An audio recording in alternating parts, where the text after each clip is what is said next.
Let me ask you this. We have not spoken since former President Trump sewed up the nomination, which he did earlier this week.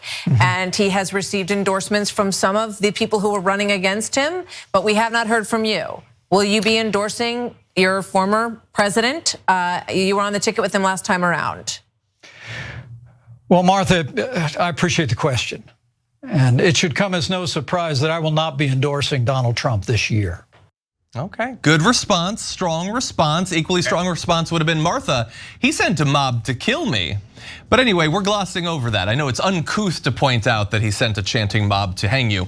But anyway, look, regardless, that is Mike Pence willing to admit that he's not going to endorse Donald Trump. It would have been far easier for him to just go along with it. The vast majority of Republicans, whether they like Trump or not, they all pretend to. And they all say that they're going to support Donald Trump. And that's true for many of the politicians. It's true for people like Tucker Carlson. Most of them don't have the balls necessary to admit that they don't like this guy and they think he's an agent of chaos. But Mike Pence eventually, perhaps too late, came to that position, and now he's saying that he's not going to endorse him. And I also want to just give you a little bit of his argumentation as to why, because it's actually multifaceted. During my presidential campaign, I made it clear that there were profound differences between me and President Trump on a range of issues, and not just our difference on my constitutional duties that I exercised on January the 6th. I mean, as I have watched his candidacy unfold, I've seen him walking away from our commitment to confronting the national debt. I've seen him starting to shy away from a commitment to the sanctity of human life. And this last week, his reversal on getting tough on China and supporting our administration's effort to force a sale of ByteDance TikTok. In each of these cases, Donald Trump is pursuing and articulating an agenda that is at odds with the conservative agenda that we governed on during our 4 years. And that's why I cannot, in good conscience, endorse Donald Trump in this campaign. A lot of mainstream media don't give you honest news. We do. You know why? Because of you. Paid membership on YouTube makes all the difference. Hit the join button below, and you become the hero that sustains us. Okay, so in addition to that, he says he's going to keep his vote private, but not totally private. He's not going to vote for Biden. So I guess the options are he's not going to endorse Trump, but he's still going to vote for him, or RFK Jr. I mean, he doesn't strike me as a Cornel West kind of guy, so I'm not sure if it's as private as he's pretending it's going to be, but what do you think? Yeah, I get it. You want to vote for Jill Stein, you just don't want to say it. Not a big deal. Okay, no, I'm going to say something a little controversial. I think that Mike Pence is probably going to go down in the history books as an American hero. So now Mike Pence is, okay, get ready, buckle up, brace for impact, okay? Yeah, you don't have to tell me that Mike Pence is an otherwise terrible guy. Of course he is, right? He wants to take away women's freedom. He's a Christian fundamentalist, doesn't believe really in a secular government or our Constitution in that regard. And I can go on and on with all the things that I have said about Mike Pence and I believe about Mike Pence that are all negative, okay? Except that if he had actually gone along with Donald Trump's plot on January 6th, they might have pulled it off. Because remember, it's not about the riot, it's about the fake electors. And if Pence had delayed the proceedings, it would have gone back to the states. They would have launched the fake electors, and the Republicans would have realized we just vote according to states in the House, and we could just take this thing. And they could have. And Mike Pence didn't let them. And he protected America in that moment. So that, to me, outweighs everything else he's ever done in his life. And here, I say today because it takes some courage to do what he did today too. Because as you see the Tim Scotts of the world, and we're gonna get to him later in the show, I mean, kissing up to Donald Trump in the most pathetic, groveling ways, and just debasing themselves, right? Here's a guy who we don't agree with at all on anything else, who at least has the backbone to say, no, I don't care if he's going up against Joe Biden. I don't care if every other Republican is going to hate me for it. I am not going to endorse Donald Trump.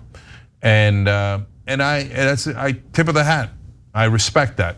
And look, I think for me, it would have been easy and a no-brainer. The guy tried to get you murdered. And if you don't know, not only did they chant, hang Mike Pence as they were going into the Capitol, which we played for you many times. But on top of that, witnesses say Mark Meadows went into Donald Trump's office on that day to deliver the message that his supporters were looking to murder Mike Pence. And Trump said he had it coming. Okay, so you can say, hey, Cenk, your bar is too low. If when someone says they didn't mind you being murdered by their supporters, yeah, I don't think you should endorse them. But if you're a Republican politician, that is a very high bar because all they ever do is grovel and kiss Donald Trump's ass. So the fact that Mike Pence, who was his vice president, didn't do that at a critical time, again, is a great credit to him. All right, Mondale, what do you think? I think, when you say Mike Pence is going to be remembered as an American hero, all I can remember in my head are the names of Confederate generals: Stonewall Jackson, Robert E. Lee, Braxton Bragg, and Mike Pence. He's going to be a hero to that segment of America. Ain't no way in hell he's an American hero. Nobody's going to remember that, and I'm going to tell you why. This is not an American politician. This is not a Republican politician. He wasn't this courageous on the campaign trail. He recognized the tea leaves. He's done. His political career is over. There's no more campaigns for Mike Pence at all. So right now he's trying to carve out a space where he can look like he has some type of decency after this Trump movement is over. This is not a politician. This is someone who was weak as a politician a few months ago, not strong enough to condemn Trump and this voice until where he see that he has no opportunity. I see him just like I see the rest of the Republicans that stand beside Trump when he's said and done crazy things about this country that they're supposed to love, and also the people that they love, like Ted Cruz, who Trump called their wives ugly, yet and still he's still out here carrying Trump's water. What Trump said about John McCain and supposedly John McCain's best friend, he who would not be named, Baltimore from South Carolina, still carrying Trump water. So I just don't see hero in Mike Pence. I see someone looking for a squirrely way out of what he found himself in, which is, shh, I won't say it. Okay, so I love this show. I love that we now disagreed on 3 out of the 4 stories or so, and there's nothing wrong with that. Like, we have conversations, etc. And I want to say that Mondale made a great point about the timing of this statement. He's right. Mike Pence's political career is over. Mike Pence didn't say this earlier when he had every opportunity to say it. He's saying it now because he realizes he's not getting back in the Trump administration. Trump has won. He's taken over the RNC. He's won the Republican Party. So all Mike Pence has left is, some sort of corporate gig. And so this is probably a decent transition to it. And I don't want anybody to misunderstand what I'm saying. He's not an American hero for saying this today, but for what he did on January 6th in not going along with the coup plot. And again, you could say, hey, low bar, he didn't participate in a coup, but he was a critical person that prevented the coup. And I'll add one last positive note about Mike Pence, which is that the Secret Service came to him and said, we got to get you out of the building because they're coming for you specifically. And he said, no, I will not leave until I certify this election. So I stick by it. I think they're going to look at him as pretty heroic on that day. Thanks for watching. If you become a member, you get to watch all this ad-free, except for, of course, this ad. Still, hit the join button below.